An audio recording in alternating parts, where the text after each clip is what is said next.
Got a new shop deck, one that at least has RCAs on it. And had a couple of requests to show you guys how to use a DD-1 with a crossover. So that's what I'll do. And while I'm at it, I'll show you how to use the crossover calibrator on the crossover. So we got these two crunch amps. One's going to be bass, one's going to be mids and highs. We'll set it up proper.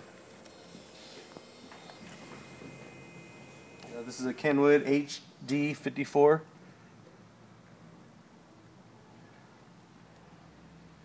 Track 1.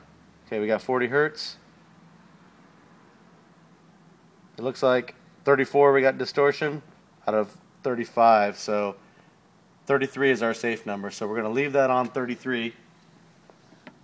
Alright, now this particular crossover doesn't have any line driver built into it or anything like that. It's completely passed through, so for me I would just turn these outputs all the way up, because look, right now the deck is at 33. It's got full power, it's turned all the way up, and it's still not distorting. But watch when I click it one click over.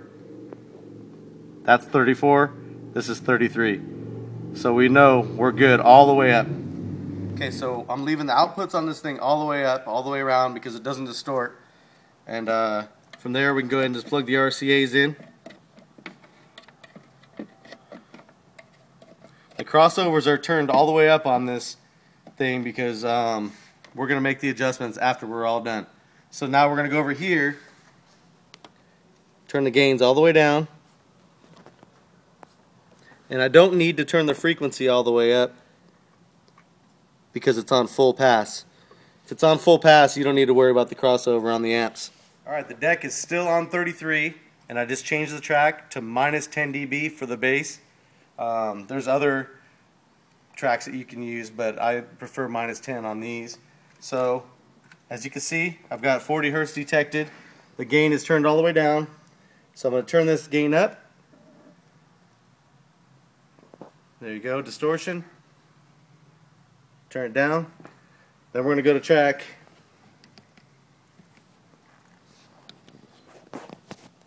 4, which is minus 5 dB, and that is mids and highs. As you can see, we've got 1000 hertz. I'm going to turn this up. Distortion.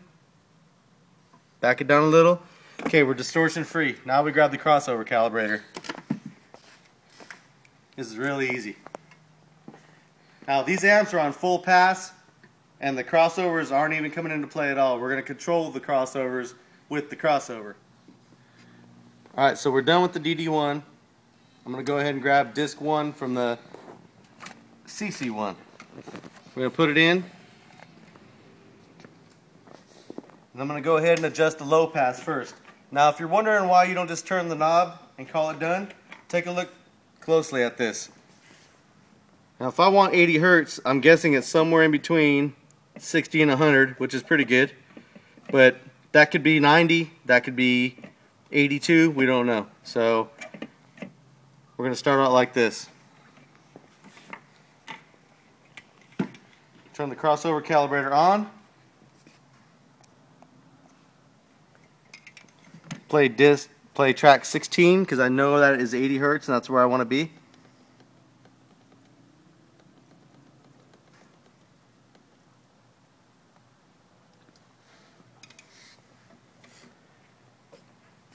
Shows that I've got a signal, it's reading it. Hit read. And then I'm going to turn this crossover. I'm turning it. As soon as I hit the blue light, we're exactly at 80 hertz.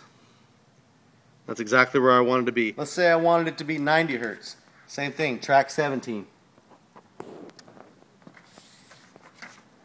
So it looks like I need to turn this up a little bit. And as I turn it up, there you go. Now if you look closely, I'm exactly at 90 hertz, but on this dial, it shows I'm actually a little bit past it. So how accurate is this thing? Alright. Okay, so now we're going to jump over to the mids and highs. This crossover stops at 400, which means that it'll play everything above whatever you set this at. So this is the high pass crossover. If I was to put this on 60, it would play 60 and above. The low would play 60 and below. So let's just say I wanted this thing to be at 225 hertz. What am I going to do? I'm going to go right here and pick track 25. Might be a little blurry. Yep. So we're going to go to track 25. That's 225 hertz. Going to probe it right here. I'm going to turn this up.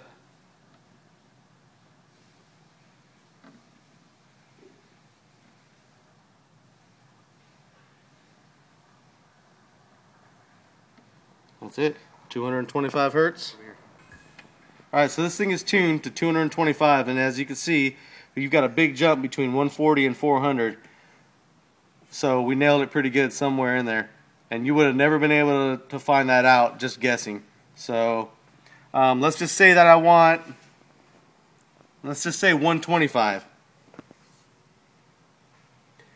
Go to track 20. Alright, same thing.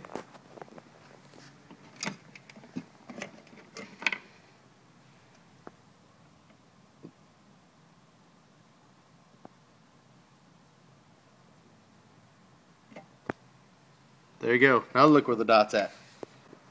Right around 125, but that's really close to the 140, sorta. So you can never really tell where 125 would have been. So anyways, it's distortion free. The crossovers are completely set up. Let's take a listen to it and see how it sounds.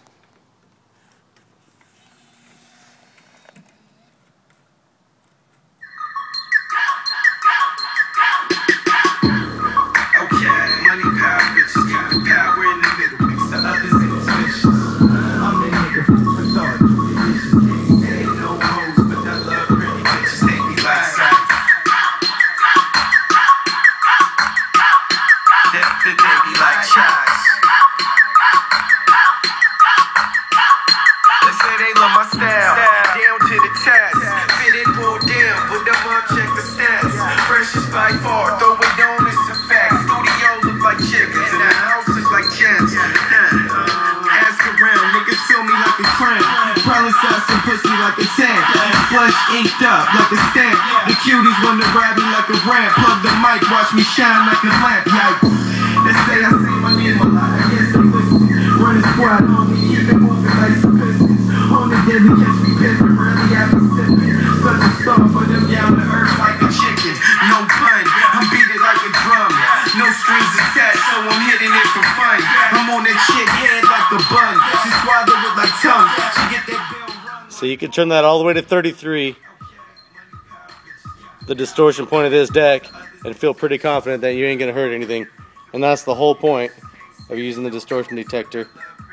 And of course, my crossovers are exactly where I wanted them and not somewhere in between.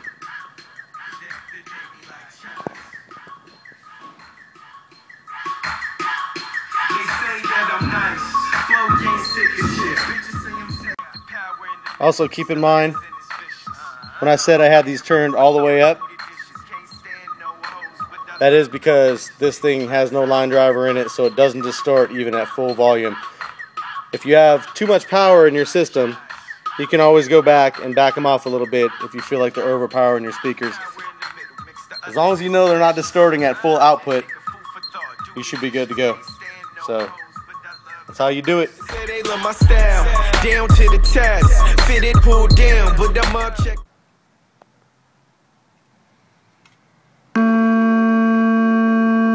Sounds like 225 hertz to me. Studio look like chickens, and the house look like jets.